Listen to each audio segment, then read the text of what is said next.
Krásný 1. máj, milí diváci. Já vás tady vítám a vítám tady vlastně i mé kolegyně, kamarádky, fyzioterapeutky.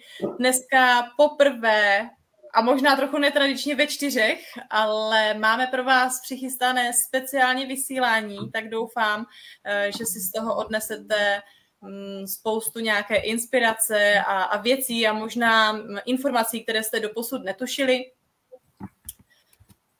1. máj je taková symbolika, většinou se říká, že máj je lásky čas a já bych byla velmi ráda, kdybychom vám třeba dali nějakou inspiraci k tomu, jak s láskou přistupovat k našemu tělu a k pohybu, které nám vlastně umožňuje.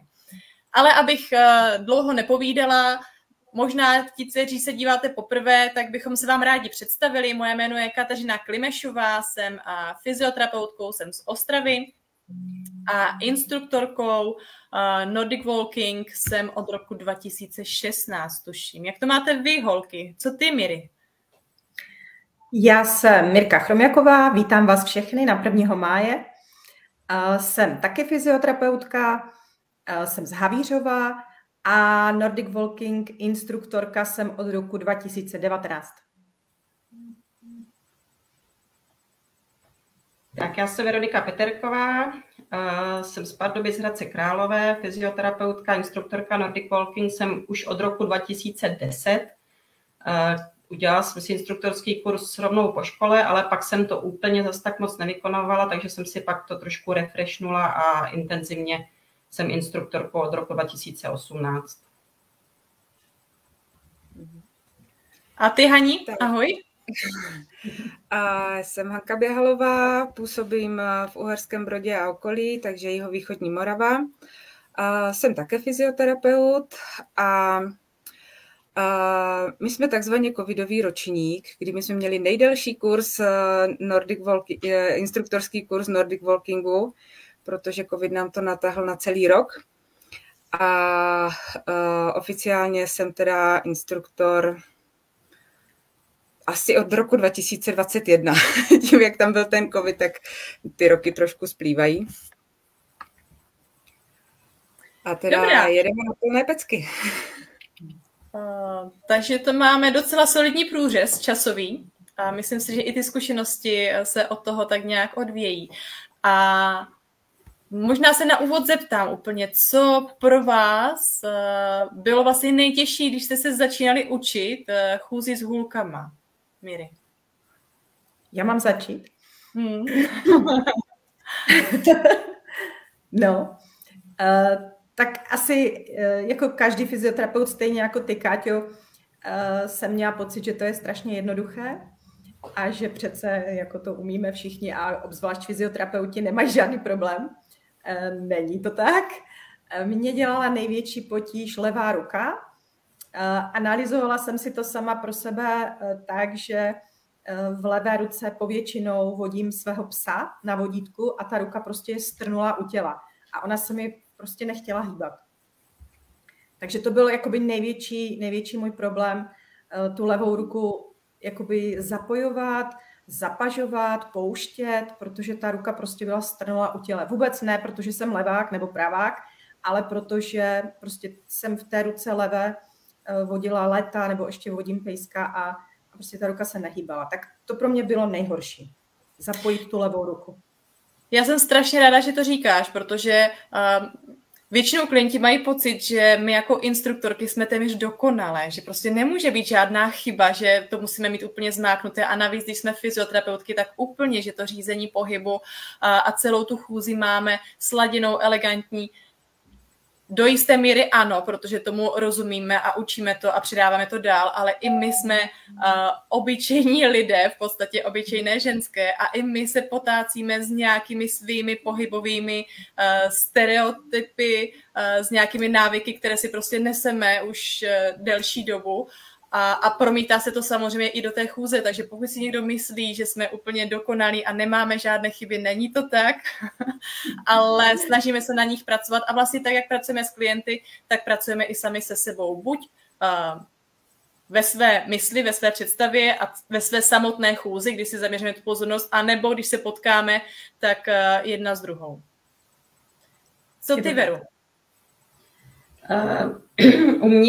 U mě to je takovej asi menší zlozvyk, co jsem měla tenkrát a občas, jak si sama říkala, bojujeme s tím pořád, tak to mám i teď, což je to, že mám tendenci trošičku přihrbovat, což je super, že hůlky nás narovnají, jakmile se o ně opřeme, ale ten hrudík nám zůstane takový stuhlý, takže u mě je to narovnání, trošičku ramena posunout dozadu a trošičku se rozrotovat, což samozřejmě, jak na tom pracuju, tak vím, že to je lepší a lepší, ale když se člověk trošku zapomene, tak jak jsi říkala sama, sice jsme fyzioterapeutky, víme, jak se máme hýbat, ale pak stačí, že se s někým zapovídáme a sklouzáváme k těm svým špatným stereotypům, takže pak je pro mě těžký třeba i když prezentuju před skupinou, tak jakmile jim to ukazuju, tak je to všechno super, ale pak třeba někoho koriguju nebo někdo jde za mnou a povídá si s někým jiným, ale on mě potají zkoumá a okamžitě mě samozřejmě třeba klient nachytá a vy jste nepouštila hůlku, vy jste se nahrbila, takže udržet vlastně celou dobu třeba toho základního kurzu jakoby správný postoj není jednoduchý pro nás fyzioterapeutky, protože máme ty svoje chybky, které odstraňujeme samozřejmě pořád, každý to tak má a každý to zná určitě. Já ještě než dám slovo Hance, tak řeknu možná ze svého pohledu, co pro mě bylo nejtěžší. Já když si vzpomenu na ten rok 2016, protože já jsem vlastně se seznámila v lednu roku 2016 s hůlkama poprvé a v březnu potom jsem hnedka nastoupila na instruktorský kurz. Ale ještě předtím, někdy v tom roce 2015, mi to předváděla kolegyně, která právě prošla nějakým takovým víkendovým kurzem u Miry pod sports. A já říkám, ty prosím tě, co se jako na tom chodíš učit. Přesně tak, jak to říkají ti lidé. A pořád vlastně to slýchávám, že co se na tom vlastně chodíš učit. A ona říká, no tak to není úplně tak jednoduché, podívej si, ono to musíš se od té hůlky odrazit a to si musíš naučit. Je to pořád nějaký nový pohyb, avšak vyzkoušej si to a uvidíš. Tak mi to nedalo a já jsem se tenkrát vlastně v tom lednu přihlásila na základní kurz jednodenní u Miry v zimě, na sněhu, na ledu. Vůbec mi to nedošlo, že to může být nějaká věc, která to zásadně může ovlivnit ten začátek toho učení a vlastně toho nového pohybu. A ve chvíli, kdy jsem po první hodině venku na tom sněhu a ledu měla ty hůlky přivázané k rukám, tak jsem si myslela, že je odvážu a zahodím je někde prostě do škarpy, protože to prostě nešlo. A byla jsem na sebe velmi naštvaná, protože jsem si říkala, tak sakra, jako jsem fyzioterapeut, učím pohyb a nejsem schopná si sama poradit tady s nějakýma hůlkama, které jenom přidám do chůze. Ale nevzdala jsem to, ten kurz jsem dochodila a vlastně teprve potom jsem pochopila, co to znamená naučit se chodit s těma hůlkama, že fakt jako pro některé lidi to může být složité a proto vlastně i mám to pochopení, že někdo to po první lekci nepochopí, někdo se k tomu propracovává měsíc, někdo se k tomu propracovává měsíce. A nebýt té zkušenosti, tak bych možná asi takový náhled na to neměla. Takže tohle bylo pro mě nejtěžší, vlastně naučit se používat ty hůlky k té své nějaké už zavedené chůzi. Co ty, Hani? Já bych chtěla jenom podotknout k Verči, že má dobře vzdělané klienty, že vidí chodby na ostatních, vědí, co mají dělat. No, u mě to bylo takové trošku zamotané, protože já jsem měla úraz páteře, měla jsem zlomený obratel.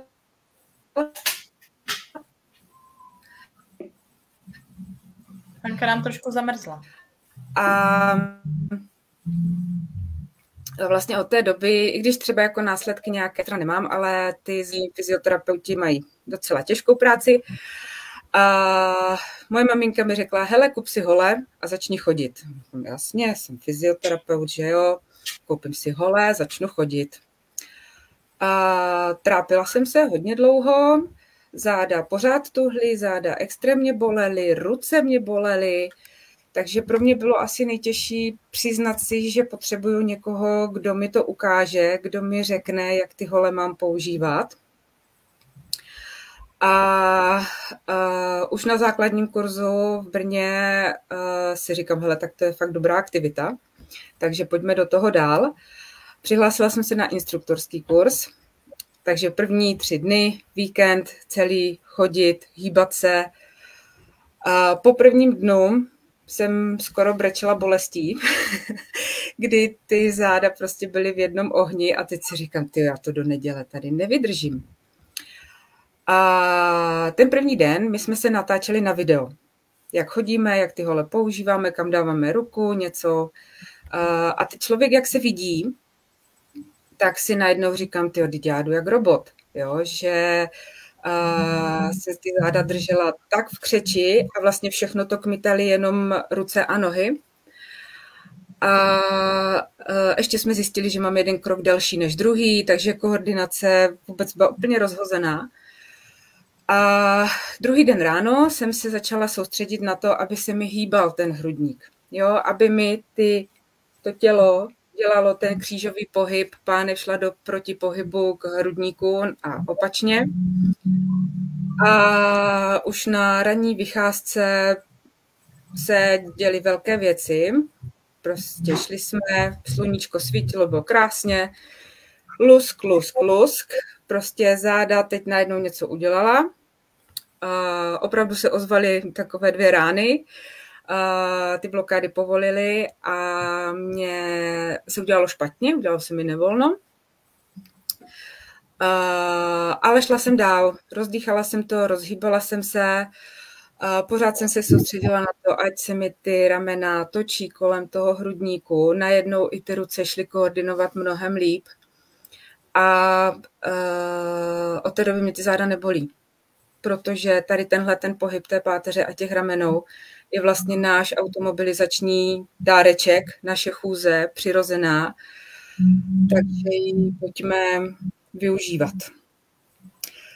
A možná si řeknete, teď jako se přece hýbu, otáčím se, ale člověk, jak nevidí, jak nemá tu kontrolu, tak vlastně ten pohyb tam kolikrát třeba ani není. To bys nám mohla, Kači, trošku ty k tomu něco povědět ještě? Máš pravdu, protože dneska ráno jsem se šla vyvětrat. Šla jsem na naší královnu Beskyd, na Lysou horu.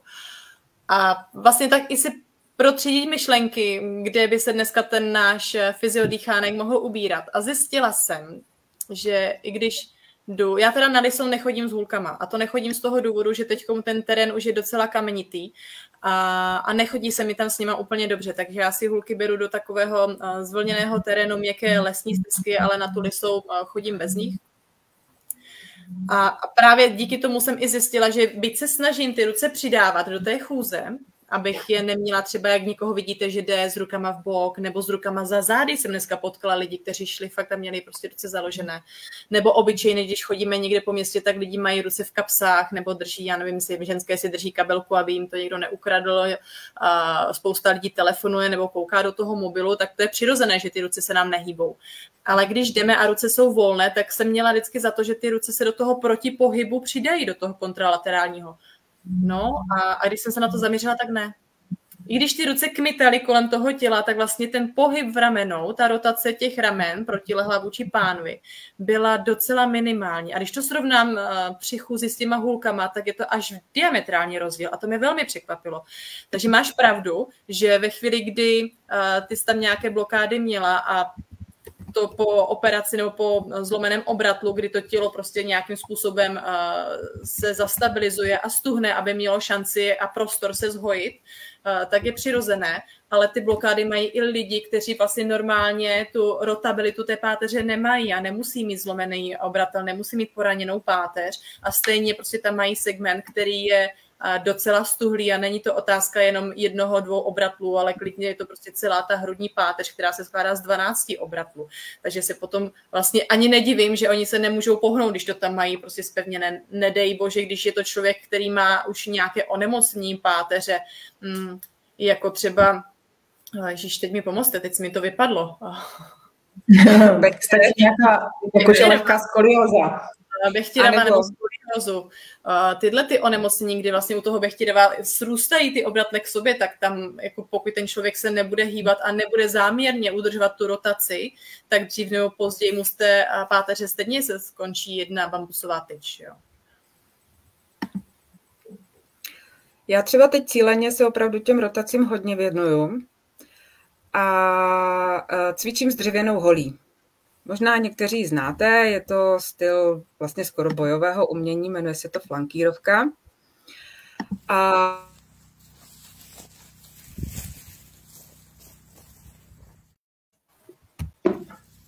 tak, teď slyšíme se, můžu? Tak jo, jak vlastně je ta hůl dlouhá, tak ji periferně člověk vidí. Takže sleduju ty pohyby, aby byly ve stejném rozsahu na pravé, levé straně. A na druhou stranu zase mám ty lopatky opřené o tu hůl, takže hlídám si celý ten hrudník. A těch pohybů, není to jenom o hrudníku, je to o pohybu v pánvi a je to o pohybu celých dolních končetin. Ta váha se přenáší z jedné nohy na druhou nohu. Obrovsky se zapojují stabilizátory kolen a vlastně celá ta šikmá svalová smyčka. Tady zase třeba se může člověk zaměřit na rotaci paže. Jo? Ta ruka se přetáčí nahoru a dolů. A ramena se otvírají a zavírají. Tak, a pak s tou holí jde cvičit různě takhle kolem těla. No a sranda je, že pokud to nedotočíte správně, tak se praštíte do hlavy, do stehna, do ruky, do lopatky, napíchnete se na břicho. Takže ta hůl obrovsky pomůže v tom, že ten pohyb je symetrický na obě dvě strany. A tím, že ta hůl i něco váží, tak i ty ruce se obrovsky posílí. Břicho pracuje, protože jsme pořád v těch šikmých pohybech. Takže toto je třeba moje cvičení na rotace, na protažení horních končetin a de facto na aktivitu celého těla. Vyzkoušejte. Pokud si nebudete vědět rady, tak vám třeba pomůžu. Hani, a dostala se přes hůlky, anebo by se dostala k tomu, i kdyby si vlastně s hůlkama nezačala? Já jsem jednu dobu, já jsem pracovala asi 3 roky na domě dětí a vedla jsem klub mažoretek. Takže mě ty rotační pohyby jako provází hodně dlouho. A je pravda, že na toto cvičení s holí jsem narazila úplně náhodou na Facebooku, vyběhla upoutávka a to mě teda jako zaujalo hned na první dobrou. A praktikuju to i s těma nordikovýma holema. Prokládám to i lidem do lekcí právě jako fajn na protažení toho pletence ramenního, lopatky, ramena, horní žebra, kdy tohle to celé se krásně otevírá. Takže asi jsem na to přišla nezávazně na sobě a prokládám to do sebe. Ale je to fajn, protože já třeba osobně mívám problém, aby lidi pochopili, co to vlastně znamená ta rotace ramen. Tím, že fakt jako nejsme zvyklí už dneska, to si můžeme říct otevřeně, prostě nejsme zvyklí mít rotaci ramen. Ten hrudník a ramena jsou stuhlá, prsní svaly jsou zkrácené, mezilopatkové svaly jsou povolené. To už je takový obrázek pomalu novodobého člověka. Tak je fajn, že tady tímhletím si můžeš pomoct. Já kolikrát se snažím jim vysvětlit, že prostě děláme různé cvičení, které znám, které si přitahuju třeba i z praxe toho fyzioterapeuta a přidávám je do těch hůlek, nebo naopak, které třeba vychází přímo vlastně z těch hůlek a snažíme se to tak jako step by step pochopit a přidat to tam. A hlavně říkám, aby na to netlačili, že čím více se budou snažit, tím je to možná pro ně jak kdyby na škodu, protože do toho přidají potom něco, co tam vlastně nemá být a strašně špatně se to v tom stereotypu nebo v tom naučeném pohybu odstraňuje daleko hůř, než když to tam není a teprve se to tam přidává, než když tam přidají něco, co tam nepatří a potom to zase dát pryč a nahradit něčím jiným. Nevím, jak to máte vy, holky, Miri, Veru. Myslíš s rotací nebo s klienty? Myslím obecně, jako rotace, ramena, klienti, v podstatě všechno to, o čem se teď tady spolu bavíme. Já vždycky říkám klientům, že ta rotace přijde až jako poslední v té řadě těch korálků, které se postupně učí. Až teprve vlastně, jakože to nejde hned, že oni jakoby chtěli, vidí, když se snažím a jdu před nimi že tam ta rotace je a oni to chtějí napodobit, tak vždycky říkám, nesnažte se to napodobit. Ono to přijde až nakonec, až ten pohyb je jakoby kompletní, tak ta rotace přijde až s tím uvolněním, až se jakoby zapojí, že se zapojí jakoby poslední do toho řetězce. Aspoň já si to tak myslím. Že to je na tom jakoby to nejtěžší. Je pravda, že pacientům vlastně tu rotaci jako první zakazujeme, když mají nějaký problém, protože ano, přesně, je to jako docela komplexní pohyb, složitý, pro jednotlivé obratlé, meziobratovou potenku docela namáhavý, takže z toho důvodu je možná i logické, že vlastně jde jako první pryč a necháváme jim jenom úklony anebo předklon a záklon. A nejenom plotenka, tam jde i o celou rotátorovou manžetu, o celé to rameno, o celý ten pletenec, lopatku, klíček, ono to všechno spolu souvisí a je to nejsložitější kloub na tom těle a udělat ten pohyb správně je hrozně těžké. Takže myslím si, že až je vyšperkovaná ta chůze, tak ta rotace by měla jakoby přijít naposled jako uvědomění si. Tak jim to aspoň říkám. Jo, já si můžu navázat na Miri, tak přesně tak, je to jedno z těch posledních, protože dokud třeba nedostaneme tu ruku za tělo, tak tam úplně ta rotace taková nebude, takže třeba přesně dávám to až pokročilejším klientům, aby jsme trošičku rozrotovali i ten hrudník, až tu ruku zvládnou dotáhnout za tělo. A do té doby třeba děláme různý protahovací cvičení v rámci nějaké rozcvičky dynamické nebo i závěrečného protažení, že vlastně ta rotace se dá jakoby trošičku nacvičit v rámci cvičení s hůlkama a pak jí teprve třeba postupně, až se zažije ten základní pohyb s holema, zášvih ruky za tělo, tak můžeme přidávat postupně to vyšperkování a ta rotace je jedna z těch vyšperkování a v dnešní době, kdy jsme všichni opravdu v tom zatuhlém držení ramena dopředu, jo, hlava dopředu, stuhlý hrudníky, tak ta rotace nám neuvěřitelně chybí a je to jedna z věcí, se kterou ty hůlky dokážou opravdu hodně pomoct, že ten hrudník a ramena celkově dokážou uvolnit. Ale musí se nejdřív klient naučit znát svoje tělo, cítit to a už trošičku být zkušenější v chůzi s hůlkama. To ano, no, mnohdy jsou velmi netrpěliví a chtějí všechno hned a nejde to tak. Ale vím, že třeba Hanka měla teď my jsme měli o víkendu instruktorský kurz, vlastně první víkend, možná někteří z vás, kteří nás sledujete, tak jste to zaregistrovali na Facebooku. A v sobotu jsem tam byla s Mirkou, v neděli se ke mně přidala Hanka.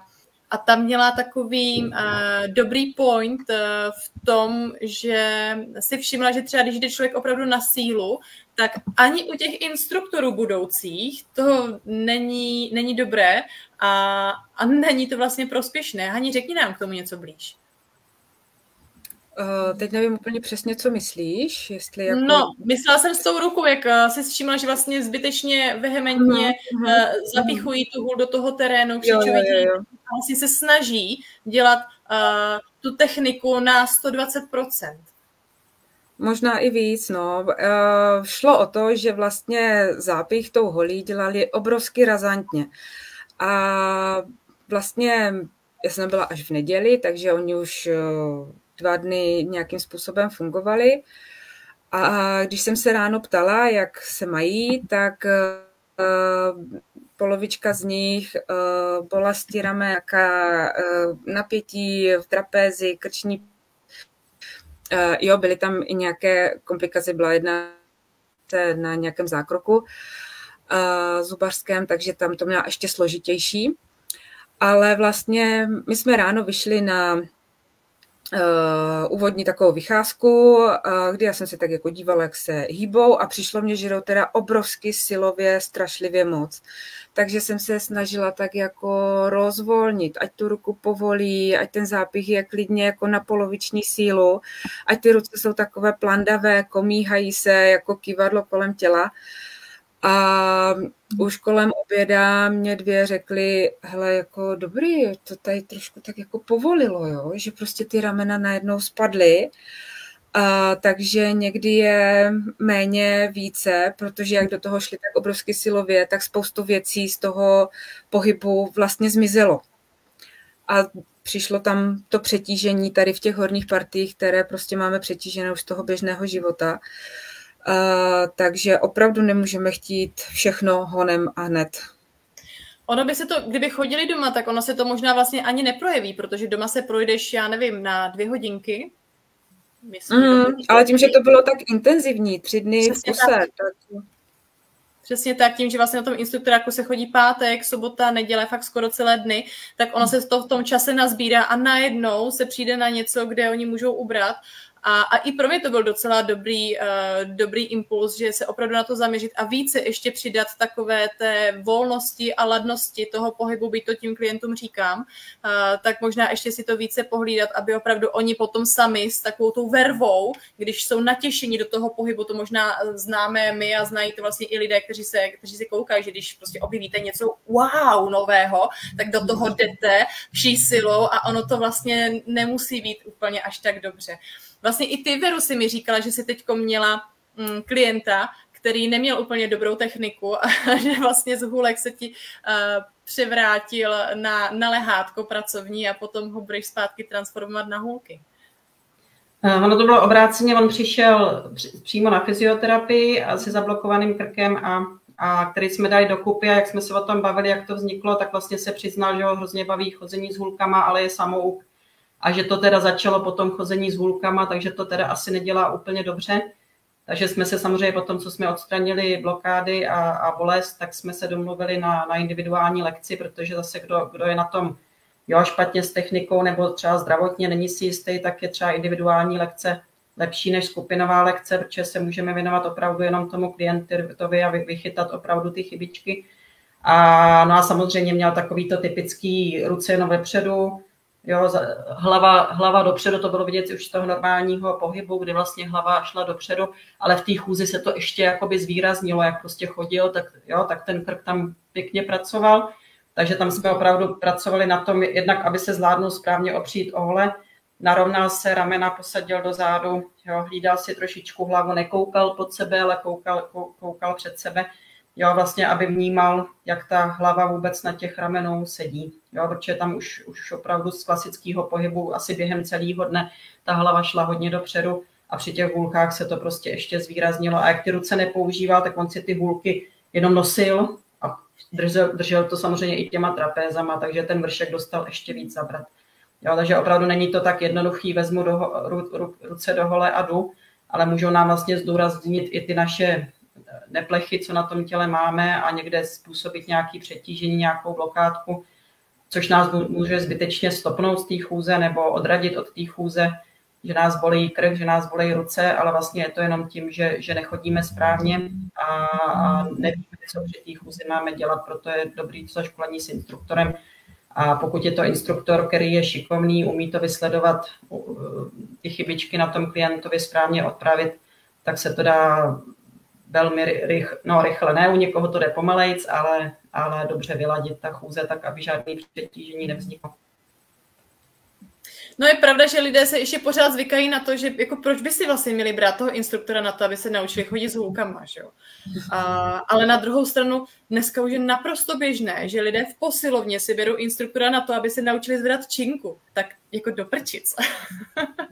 Proč bychom si nemohli vzít instruktora na to, abychom se naučili lépe chodit s hůlkama a vlastně propojili celý ten systém. Já teď nechci hanit jednu ani druhou stranu a nechci vůbec ani se pouštět do toho, co je složitější pro to tělo, komplexnější a tak dále, ale spíš jenom, že mi to připadá až zvláštní, že je naprosto normální, že vidíme lidi v posilovně, kteří dobrovolně prostě tráví čas ještě navíc vevnitř a posilují kolikrát třeba v nějakém otevřeném pohybovém řetězci, když to ty hůlky nás dostávají do uzavřeného pohybového řetězce, který je pro to tělo na to naučení vlastně celistý jednodušší a více efektivnější, tak tam prostě nemají problém s instruktorem být třeba 3krát týdně, ale aby si našli instruktora na to, aby se naučili dobře chodit s hůlkama a být potom s nima venku, no tak to ještě zvažuji, jestli jako fakt, jestli mi pomůže, jestli to má smysl. Já si myslím, že je to i tím, že ještě pořád je tady zakořeněná ta turistika s těma turistickýma hlema a lidi to vidí kolem sebe, že chodí lidi s hůlkama a ještě pořád úplně nevidí ten rozdíl mezi mezi turistickou chůzí s hůlkama a Nordic walkingem. Že to tady je pořád hodně zakořeněné. To asi máš pravdu, protože shodou okolností mi dneska volala švagrová. Já jsem mi říkala, že vysíláme, jestli se připojí, tak říká, že neví, jestli to stihne, tak jestli se kouká, nebo se bude koukat ze záznamu, tak i tímto zdravím. Taková malá a rodinná reklama. Ale ozvala se jí právě kolegyně z práce, která má nějakého známého, že si všimla, že chodí s hůlkama, že vlastně taky úplně si všimla nějakých jako věcí, když už se tak o tom bavíme, že to vlastně nechodí úplně dobře, že? A ona mu říká, kde máš ty rukavičky? Takové ty poutka vlastně, co jsou na ty hůlky. A on říkal, to jsem si sundal, to mi zavazilo hrozně. Takže pořád vlastně ještě mezi těma lidma, ano, přesně jak říkáš, že je zakořeněná ta turistika, kdy vlastně to poutko jako nám k ničemu není, když tu hůlku pořád držíme, ale pokud se chceme z té hůlky odrazit, tak čemu nám slouží vlastně ta severská chůze, tak ta rukavička, to poutko je vlastně nezbytné, bez toho ta technika nejde udělat. No. Tak jsem se tak nad tím zasmála a říkala jsem, ať teda přijde za mnou, že mu to vysvětlím, čemu ta rukavička je. V návaznosti na tu rukavičku já bych chtěla říct, že mi docela otékají ruce, prsty, a protože jsem po úraze nohy, tak mi otéká i noha. A v okamžiku, kdy jsem začala dělat Nordic walking tak, a chodím s hůlkama, tak mi ty ruce ani ta noha tolik neotékají. Opravdu, byť ty ruce jsou upnuté v té rukavičce a někomu to může překážet, tak tím pohybem té rukavičky nebo té ruky v té rukavičce prostě se rozežene ta krev, rozproudí se a opravdu ty otoky na těch rukách v okamžiku, kdy dělám Nordic walking, nemám a tolik mi neotyká ani noha. Vidím to sama ze své zkušenosti. Je to tak, potvrzuju. Já možná asi přejdu k prvnímu dotazu, který se nám tady objevil a nevím, jestli ten dotazovaný ještě pořád tady je, paní Lucie, jestli se na nás kouká. A k čemu vlastně konkrétně vadí asymetrie kroku? Nějak se do toho puste, holky. Rozeberme. Já jsem třeba byla přesně tenhle ten případ a bylo to vlastně v důsledku zase nějakého akutního ústřelu bederní páteře, kdy mi stuhlo přední stehno jedné nohy. Tím pádem jakoby ta noha opravdu nešla do toho pohybu, jak by měla. Takže opravdu jeden ten krok byl kratší než ten druhý. A ono tohleto omezení se nám posouvá po tom těle výš a výš. Takže vlastně pak jsem to třeba viděla i na tom videu. Já jsem nestíhala dávat tu jednu ruku dozadu, protože ten jeden krok byl kratší než ten druhý, takže jedna ruka mi šla dozadu úplně v pohodě a druhou jsem to nikdy nestihla. A zase i ta rotace toho trupu tam třeba buď na tu jednu stranu vůbec není, anebo je omezená a tím pádem jakoby naše tělo funguje jako celek ve svalových řetězcích od lebky až po nohu. Takže pokud mám ten jeden krok kratší, tak jeden ten svalový řetězec mi funguje hůř, je třeba víc stažený a omezuje mi to pohyb vlastně celého toho těla. Nevím, jestli jsem to řekla srozumitelně. Každopádně je to nějaká asymetrie, která už nám zase rozhodí tu harmonii toho pohybu celého toho těla.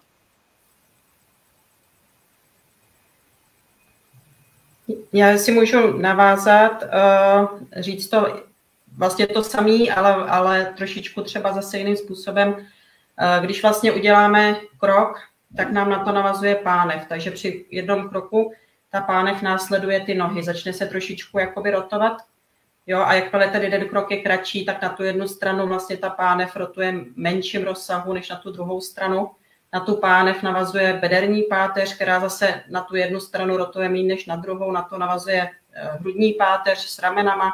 Jo, a to vlastně dojde k tomu, co říkala Hanka, že už to vychází od nohou, ale třeba se to dotkne toho, že na vrchu rotujeme každým ramenem třeba v jiném rozsahu. Jo, takže opravdu jeden krok kratší, jeden krok delší může přivodit to, že se nám to projeví třeba až nahoře. A samozřejmě ta asymetrie se projeví třeba u toho zapojení nohou, jo, že jednou nohou se třeba odrážíme víc než druhou, takže dejme tomu na té jedné zatěžovanější noze může být třeba problém časem třeba s kolenem nebo s nějakým svalem, protože se třeba přetíží. Jo, naopak ta druhá noha může být slabší. Jo, samozřejmě tam pak je to trošku složitější a je potřeba rozklíčovat, kde je ten problém, proč je ten jeden krok třeba kratší. Jo, jestli to je tím, že špatně došlapujeme nebo že je blokáda třeba někde v kyčlích, v bederní páteři. Máme artrózu třeba jedné kyčle, může být jeden krok kratší, takže tam je těch příčin může být hodně a tam už je to pak třeba na fyzioterapeuta, aby rozklíčoval, co se v tom těle děje a jakým způsobem to třeba napravit, aby ta asymetrie tam nebyla. Já bych k tomu ještě dodala, že to stejné je i s tím zapažováním. Pokud jedna ta paže nepůjde tak daleko jako ta druhá, tak to stejné se stane s těma ramenníma pletencema. Na jedné straně ten ramení pletenec, lopatka, klíční kost a potažmo krční páteř, šíje budou nějakým způsobem omezené v hybnosti než na té druhé straně a z toho třeba může potom i vzniknout přetížená strana toho šíjového svalstva, může z toho i vzniknout zablokovaná krční páteř, anebo se to zase potom řetězí i zpátky dolů k dolní páteři a k pánvi. Takže ono nejenom kratší krok, delší krok, ale to stejné je i s tím zapažováním, s tím odrazem, může i toto způsobit potíže někde na těle. Vždycky ta asymetrie není dobře. Tak. Jestli má ještě někdo něco, nebo můžeme přejít dalšímu dotazu, který se nám to vyskytnul. Tak já ho dám na obrazovku. Andrej Jacko se nás ptá, jestli je možné, že Nordic Walking způsobí problém s chodidlem. Kdo pak se toho ujme? Můžu začít? A řekla bych, že může. Ale nemusí to být Nordic Walkingem. Může to být nějakým nastavením dřívějším. Pracovní obuv třeba ze zaměstnání nebo nějaká pracovní poloha, nebo i tím, že spousta lidí jde do akce, jde běhat, jde chodit, jde jezdit na kole, ale pak už nenechají těm svalům zrelaxovat a neprotáhnou se, neuvolní, neprohřejou to, takže ty svaly zůstanou stažené. A samozřejmě pak tahají za ty úpony. Konkrétně třeba, když mám stažené lítka nebo zadní stehna, ten tah jde až do achilovky. Achilovka mi vytahuje patní kost od zbytku chodidla, takže můžou být náběh na ostruhy nebo bolestivost někde na plosce nebo prstech, nártech. Takže tím, že dáme tomu tělu zápřah, může se tohleto projevit. A když začneme chodit Nordic Walking, tak ten krok se nám obrovsky prodlouží. Takže i nášlap na chodidlo je trošku jinde. Takže zase začít pomalu, pozvolna, nejlépe správně a nechat těm svalům pak i to uvolnění, aby právě tady tyhle ty problémy nenastaly. Moje osobní zkušenost je špatná obuv, protože já jsem si v zimě obula neoprenové ponožky do svých klasických botů, ve kterých chodím i v létě, protože samozřejmě si nebudu kupovat dvoje boty, že jo, jedny o číslo větší, jedny o číslo menší, proč bych to dělala. Tak jsem si do těch svých klasických bot nacpala tu tlustou ponožku a dopadlo to tak, že vlastně při dynamičtější chůzi z kopce, jak ta noha se v té botě posouvá a ta bota by měla mít ten prostor na to, aby ty prsty nenarážely na tu přední stranu té boty, tak vlastně to tam nebylo a tím pádem se mi utlačily dva prsty, druhý a třetí prst na chodidle, až tak, že mi zmodrlo pod nehty. A tak já jsem to nějakým způsobem neřešila, byť jsem fyzioterapeut, ale tak jako nebudeme řešit každou prkotinu, že jo. Až do té doby, kdy se to nějakým způsobem na to nabalilo další věci a více jsem chodila, já jsem v tu dobu začínala i trošičku běhat a začala jsem chodit i více po kopcích a ty nároky na to chodidlo byly tak velké, přesně jak říkáš, Hani, že jsem mu vlastně nedala odpočinout a dopadlo to tak, že jsem si poranila určitou část vazu na příčné klenbě. A Mirka ví, protože jsem k ní potom chodila na rehabilitace a nějak to dát dohromady a skončila jsem 14 dnů o berlích, kdy fakt to vypadalo až pomalu na únavovou zlomeninu a pořád jsme řešili teda, co to je. A potom zpětně ještě jeden můj kolega mi teda rozklíčoval, že opravdu je to prostě poraněný vaz z toho, že ty nohy neměly prostor a utlačila jsem si je svojí vlastní blbostí. A vlastně, když to vezmu v globále, tak mi to vyřadilo z pohybu takového, na který jsem byla zvyklá, na půl roku. A přišla jsem tenkrát ještě do Brna učit další kurz nějaký a můj kolega Mira mi říká, jsi dneska nějaká jako zhrbená úplně. A mu říkám, no víš, není to úplně dobré, ještě se necítím v kondici, nohu mám trošku špatnou, ale jako už nemám vlastně problém, zvládnu všechno, ale přesně jak jsme se o tom bavili, že z té nohy se to dokáže zřetězit až úplně do toho vrchu, kdy najednou mě to prostě sevřilo do takového korzetu, krunýře a nebyla jsem schopná vůbec těch rotačních pohybů jenom díky tomu, že na té noze byl sebemenší nějaký diskomfort, který se projevil v celém tom pohybovém vzoru a jenom díky tomu, že prostě jsem si nevzala větší botu anebo jsem za každou cenu tam chtěla nacpat do té boty něco, co nepatří. Takže i je velmi důležité to nejenom jak chodíme, ale v čem chodíme.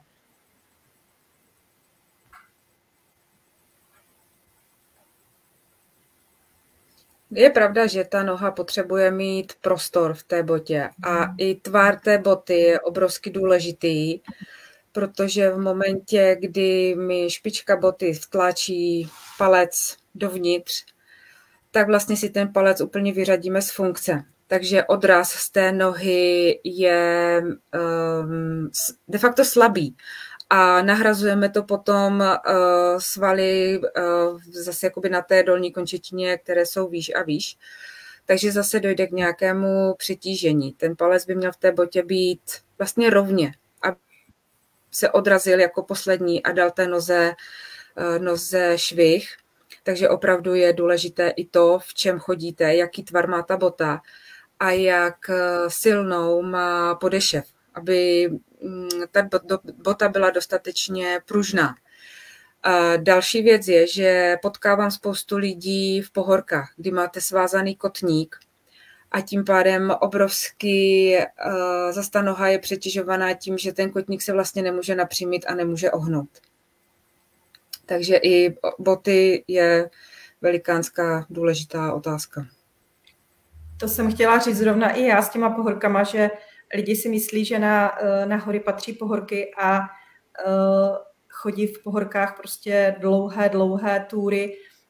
Myslím si, že už dneska je rozumnější si vzít měkoučké, lehké botičky, protože ta pohorka opravdu tu nohu sváže, znehybní, nehybou se v ní ani prsty, ani přednoží, ani kotník a opravdu se daleko více přetěžuje prostě to, co je výš, to znamená kolenní kloub, vznikají těžké úrazy, přetížení. Pohorka si myslím patří jenom do opravdu tvrdého terénu, někam do kamenů, ale ne na běžnou turistiku a už vůbec ne na Nordic Walking. Z toho opravdu mohou vzniknout velké potíže s nohama. A dalším extrém jsou barefootové boty. Spousta lidí chodí v civilu v barefootech. A tak jsme se toho zrovna dotkli. A na Nordic Walking nejsou vhodné tyhle boty, protože ta chůze je mnohem dynamičtější, krok je mnohem delší a ten nášlap nezvládneme tolik odtlumit. Jo, když chodím v barefootech, měla bych vlastně našlapovat na plochu paty a pak odvinout to chodidlo. Jenomže jak je ten krok dlouhatánský, tak ten došlap jde opravdu na té patě jinam. A tím, jak se snažíme to udělat, aby to nebolelo, tak vlastně dostaneme zase to napětí, tu tenzi do celého těla, takže nám zase vylezou ramena, schoulím se, po případě to někde držím v kyčlích v zádech. Takže já bych doporučila spíš botu, aby měla určité tlumení, ideálně s nulovým dropem, aby byla podešev pod patou i pod špičkou stejně vysoká, ale měkká, odtlumená, ať jste v pohodlí, ať si tu chůzi užijete a ne, že každý kamínek bolí. Já osobně chodím v barefootech už několik let, zkoušela jsem Nordic Barefootech, není to ono. V momentě, kdy jsem si pořídila trailové boty odpružené, odtlumené, tak ten požitek z té chůze mnohonásobně hezčí, nádhernější a to tělo je uvolněné a jde právě do těch jemných pohybů houpavých, které potřebujeme.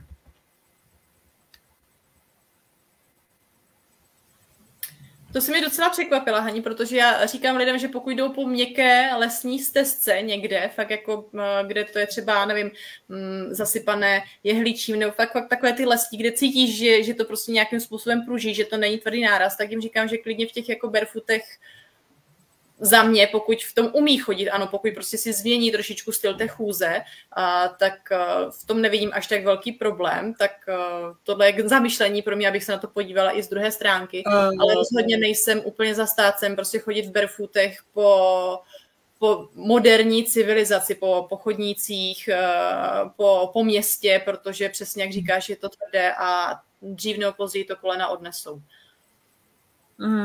Já si že ten barefoot taky jakoby obecně nedoporučuju, ale s čím to má hodně co dělat, tak je právě ta dynamika chůze. Takže pokud má někdo vyloženě relaxační procházku, kde jde třeba pomalou chůzí, chce právě vnímat ten povrch, jo, chce si relaxovat trošku, vnímat přírodu, jo, jde takový to krok, jo, tak ten barefoot úplně klidně, ale pokud chceme jít kondici, trošku dynamiku, kde už nemáme čas třeba úplně vnímat ten povrch, to došlápnutí detailní, tak tam už bych barefoot určitě nedoporučovala. Jo, takže je to i o tom, co chceme jít, jakým chceme jít tempem, jaký styl Nordic walkingu zrovna zvolíme.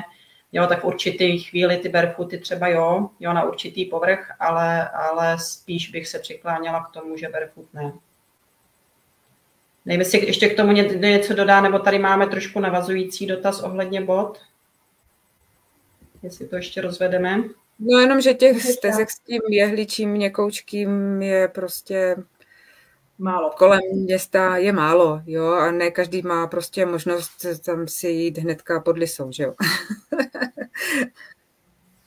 Povídej. Tak já tady poprosím jenom v krátkosti, jaký typ doporučujeme bod pro Nordic Walking chůzi, jakou máme zkušenosti. Já to možná asi vykopnu. Takový, který přesně dovolí, aby ta noha měla prostor, aby byly trošičku odpružené a dovolili vlastně nám ten důraz na tu patu, který vlastně při té dynamičtější chůzi je.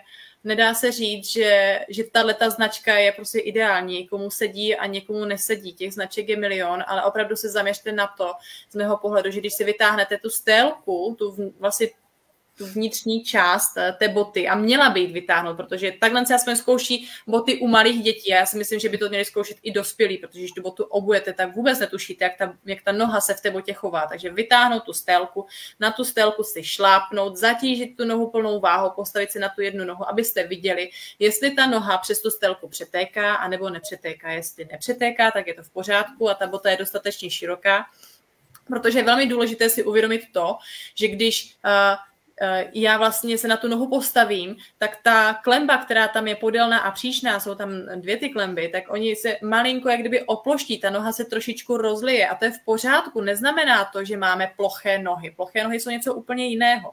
To, že ta noha trošku povolí, je jenom důkaz toho, že skenuje ten povrch a že vlastně se snaží reagovat na to, co máme pod tím chodidlem. A jestliže ta noha se povolí nebo rozteče do těch bočních už tvarů té boty, tak vlastně nemá to chodidlo možnost nějakým způsobem skenovat a je omezeno tou botou a potom vznikají nějaké útlaky a nějaké špatné signály z té nohy, které se nám šíří výše potom do těla a dávají nám vlastně mylné informace o tom, jak chodíme a po čem chodíme. Přesně tak, botka by měla být široká, hlavně v té části prstové, a jsem i za to, aby byla měkká, aby krásně se dal odvalit ten krok, aby opravdu tam bylo to zhoupnutí z té paty přes tu šlapku na ty prsty, aby to nebylo jenom tvrdé ťápání, takže bota by měla být za mě i velmi měkká.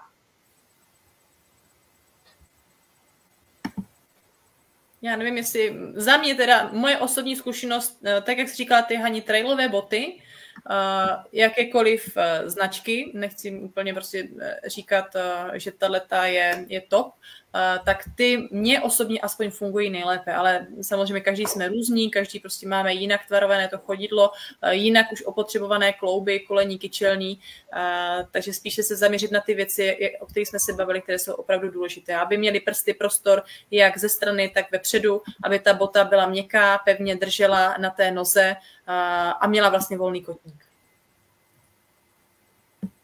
Přesně tak. Já třeba mám hodně širokou nohu, takže jsem hodně dlouho hledala. Nevím, snad to nebude nějaká úplně reklama. Já chodím v botech Altra. Mají různé typy, různé šířky, různé tlumení, trailové i silniční. Někomu to třeba nemusí vyhovat, protože má nožičku tenoučkou, uzoučkou, takže potřebuje trošku jiný typ bot. Takže člověk fakt musí hledat, co mu vyhovuje. Tak bych asi ukončila téma bot. A teď se mi ztratila další otázka. Jo, tady. Monika Obdržálková se nás ptá, jak dochází k tomu, že člověk při chůzi má jiný rytmus nohou a rukou a jak tento problém odstranit. To znamená, že nám ruce a nohy nejdou úplně ve stejném rytmu. Kdo pak se toho chopí? Já shodou okolností jsem dneska ráno měla na kurzu 6 úžasných dam a jedna paní opravdu měla tenhle problém. Protože jsem neměla pevné hole její délky, dala jsem jí stavitelné hole. Ale v průběhu té vycházky jsem prostě si to měnili, aby si vyzkoušeli různé kvality, různé, i jak je to s tou skládací, jak je to s tou pevnou. A u této paní obrovsky moc pomohlo to, že dostala do ruky jiné hole, kdy ten zápich byl jistý, kdy ta lhůlka byla lehčí a pomohlo jí to v tom rytmu, tak se jakoby usadila. Vždycky, když jsme zastavili, tak se zase jako se jí to rozhasilo. Je fajn s tím člověkem jít, že se vlastně zapojíme do vláčku, jo? Že on je mašinka, vy jste vzadu za ním a pomáháte mu ty ruce vést, kdy vlastně ten člověk má ty ruce uvolněné a vy mu je vedete do toho rytmu. A klidně si počítáme, nebo si něco zpíváme. A nám to teda dneska ohromně pomohlo. Dostat tam ten rytmus i přes ucho, i přes ten věm toho druhého člověka, přes ty hole. Nevím, jestli máte ještě nějaký jiný fígl. Mně se to stává hodně, není to úplně neobvyklé, lidi opravdu mívají ten rytmus a já třeba pro své klienty nemám skládací hole, tak si myslím, jako nebo za mě se mi to nestalo se skládačkama, stává se mi to s normálníma holema jednodílnýma a stává se to opravdu často a přesně jak ty říkáš, Hani, tak je zapojím do té mašinky, do toho vláčku, počítám, nebudu vedle nich a jenom jim říkám, i když to zní směšně, tak říkám ťuk, ťuk, ťuk, ťuk, ťuk, aby jako ten rytmus fakt jako pochopili a na tu dobu se naučili zapichovat, protože opravdu mnoho lidí má jiný rytmus rukou než nohou, je to velký problém. A stává se to hodně často. Není to neobvyklé, aspoň u mě, u mých klientů. Já si myslím, že to je hodně často u začátečníků, kde se s tím setkáváme na základních kurzech opravdu. Někdy je to i tím, že se na to třeba přehnaně soustředí, až se vlastně trošičku rozhodí v tom rytmu. A nebo je to i tím, že dneska opravdu ty ruce při té chůzi i přirozený bez holí používáme trošku méně, protože třeba tam držíme mobil, že jo, nebo tam držíme nějakou kabelku nebo něco. A vlastně takový ten klasický, kdy ty ruce používáme k chůzi, aby nám trošku pomohly, tak úplně to není už obvyklý. Takže dají se použít i nějaké cvičení, třeba ve stoje, jenom že se opravdu máchá rukama a zároveň se přidají nohy. A vlastně si člověk navykne vůbec ten křížmochodní pohyb používat. Nebo jedno z dalších cvičení je, když ty hůlky opravdu se začnou trošku plíst nebo ťukat jiným způsobem, třeba mimochodně stejná ruka, stejná noha, tak ty hůlky prostě úplně pustit, táhnout je za sebou a úplně přirozeně, tak jak nám ruce jdou podél těla při klasické chůzi, taky vlastně postupně začít zapichovat, protože je to naše přirozenost, že vlastně jeden krok je jedno máchnutí rukou a když začneme jít přirozeně, přestaneme na to trošku usilovně myslet, tak vlastně ta automatika naše tam naběhne a ten rytmus se trošičku srovná. Takže to jsou takové moje lehce vychytávky. Plus ten rytmus, jak říkala Hanka, klidně to počítání, pochodování takovým tím vojenským krokem a ten rytmus se tam dostane do té chůze.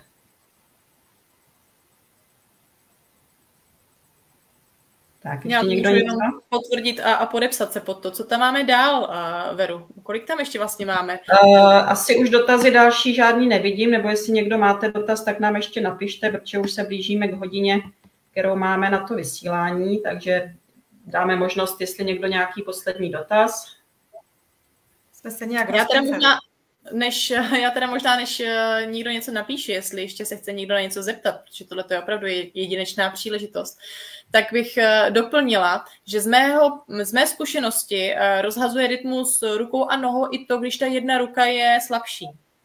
Že vlastně rozhodí ten rytmus té druhé ruce a obě ruce zároveň rozhodí rytmus ještě nohám, tak potom je to docela složité. A fakt může být jenom svalově slabší, anebo může být slabší z toho důvodu, že tam dříve byl nějaký úraz, nějaké zranění nebo artróza ramenního kloubu a najednou vlastně není schopný ty ruce přidat symetricky do toho kroku. Ale taky prostě jeden ve vláčku, počítáme si a tak, jak říkala Hanka, z mého pohledu je velmi důležité v úvozovkách útočit na několik smyslů z různých stran, tak aby vlastně ten mozek dostal hodně impulzů a nějakým způsobem to pobral, protože každý trošku fungujeme a slyšíme na něco jiného a to, co nám funguje u jednoho klienta, nemusí úplně zákonitě fungovat u druhého klienta.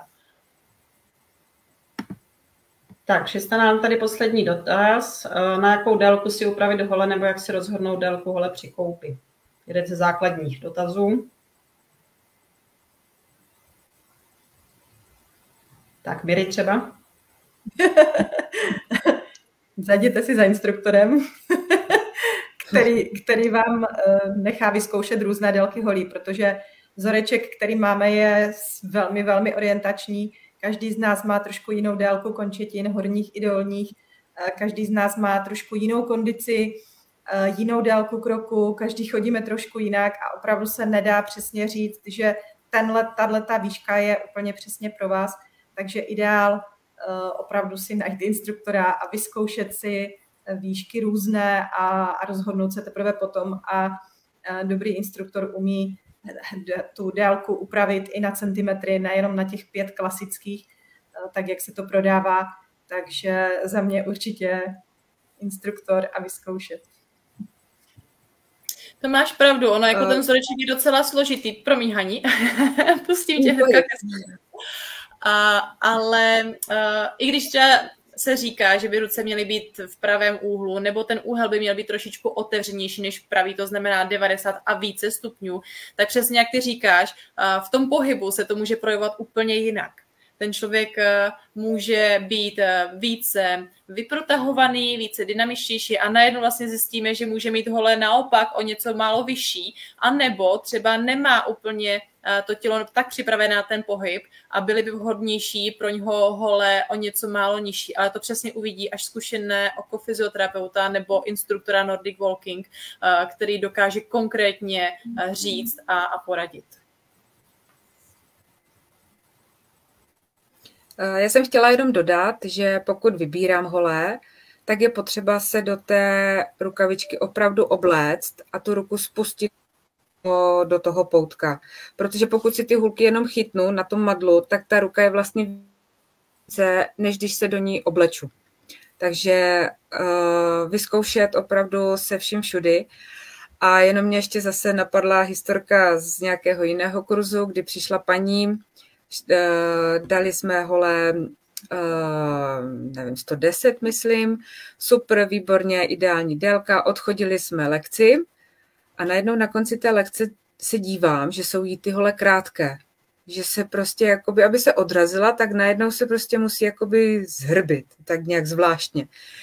A bylo to vlastně tím, že jak se začala opírat do těch hůlek, zastabilizovala si to tělo, zaktivovala ten hluboký systém, tak se nádherně napřímila. Vytáhla se fakt jako o velikánskou výšku, že opravdu pak si pořizovala hole vyšší. Takže i za takový krátký úsek, otázka 2 hodin, obrovská změna na tom těle. Stává se to často. A o tom to přesně je, takže milí diváci, my vám děkujeme za vaši účast, máme přesně hodinu odvysílanou. Já velmi děkuju kolegyním, které se toho se mnou tady hostily a doufám, že jsme vám přinesli nějaké užitečné informace, ze kterých můžete čerpat dál a pokud opravdu váháte, tak se nestyďte za to. Nás instruktorů je docela dost už po celé České republice.